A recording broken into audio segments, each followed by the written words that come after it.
반값짜리 부동산 샀다 X 되는 수 있습니다. 금매 살 때 주의사항 5가지 오늘 알려드릴게요.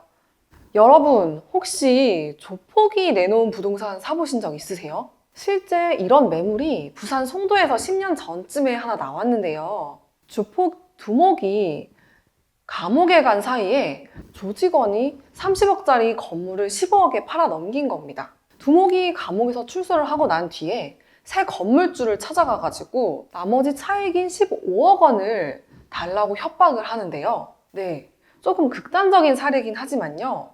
부동산 급매물을 이렇게 덜컥 잡았다가 낭패를 보는 경우가 많습니다. 집값이 싼 데는 다 사연이 있는 거죠.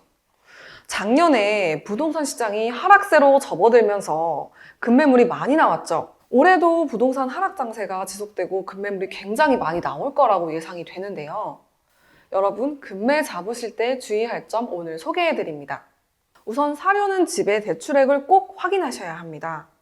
집값이 하락하면요, 매매가보다 대출액이 더 큰 매물이 간혹 나오는데요.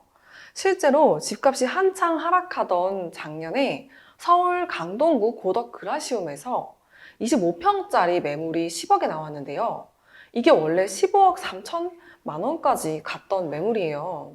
근데 이 매물에 대출액이 11억 원까지 껴있던 거예요. 여러분, 이럴 때는 덜컥 계약부터 하실 게 아니라 우선은요, 매도자가 대출액을 상환하는 거랑 계약을 동시에 진행을 하셔야 돼요.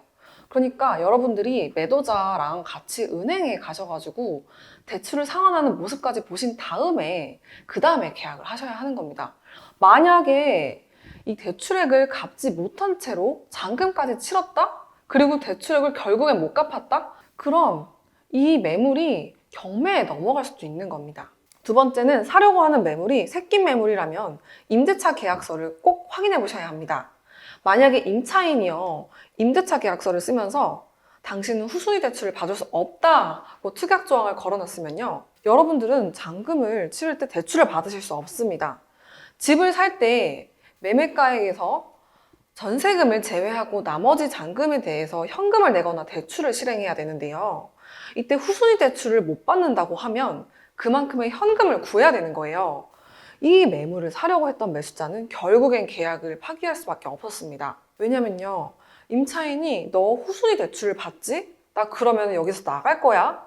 라고 협박을 했습니다. 특히 작년에 전세금 대출 금리가 엄청 높아져서 전세 수요가 많이 줄었죠. 그리고 전세금이 떨어졌죠.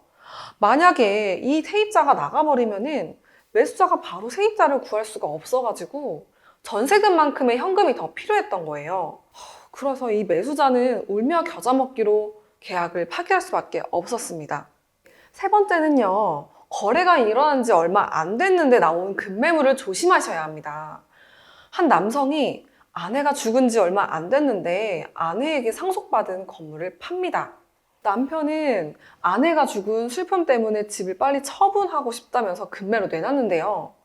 알고 보니까 이게 남편이 아내를 죽여놓고 사고사로 위장한 거였어요. 죽은 부인의 부모가 소송을 걸면서 이 사실이 밝혀지게 됩니다. 매수자는 이미 소유권 이전 등기까지 마친 상태였는데 매매 계약이 무효가 된 거예요. 매수자가 애써 급매로 구한 집을 실제 소유자인 아내, 부모에게 토해내야 했던 것이죠. 매매 대금도 잘못하면 못 돌려받을 수 있어요. 돈을 돌려받으려면 매수자가 매도자인 남편한테 소송을 걸어서 받아야 되는데요. 만약에 남편이 돈을 숨겨뒀으면요, 아예 못 돌려받는 거예요. 그래서 꼭 소유권 이전 등기 이후에 얼마 지나지 않고 파는 매물들은 조금 의심을 해보셔야 합니다. 네 번째는요, 공동명의인 주택을 살 때 명의자 2명의 합의가 있었는지를 꼭 확인해 보셔야 합니다. 한 명은 팔고 싶은데 한 명은 팔기 싫어하고, 근데 이럴 때 팔고 싶어 하는 사람이 다른 공동명의자 몰래 인감을 가져와가지고 나 공동명의자가 동의를 했다라고 하면서 몰래 팔아버릴 수 있겠죠. 이럴 때 공동명의자 중에 한 명이 의사에 따라서 계약을 하면 계약이 무효가 될 수가 있습니다. 인감은 아무 소용이 없어요. 특히 이런 사례는요, 이혼을 앞둔 부부가 재산 분할을 할 때 자주 보이는데요. 보통 주택 같은 경우에는 부부가 공동명의로 많이 사잖아요.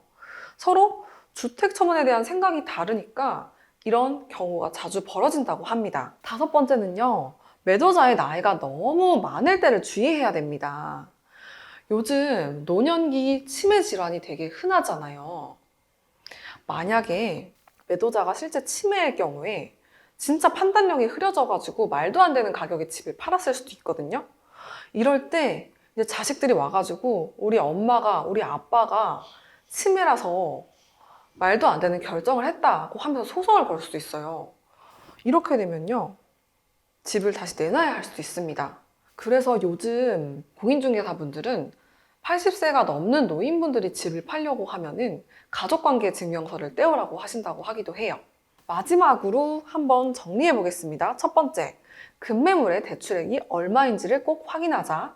두 번째, 급매로 사려고 하는 집의 임대차 계약서를 꼭 확인하자. 매도자가 소유한 지 얼마 안 된 급매물은 조금 의심을 한번 해보자. 네 번째, 공동명의 주택은 꼭 공동명의자 2명의 동의를 받았는지를 확인을 해볼 것이고요. 다섯 번째로, 매도자의 연령대가 너무 높으면 가족관계를 일단 파악을 해보자. 네, 오늘 컨텐츠 재밌으셨나요? 재밌으셨다면 구독, 좋아요, 댓글 부탁드리고요. 급매 구하시는 분들 5가지 사항 꼭 참고하세요. 감사합니다.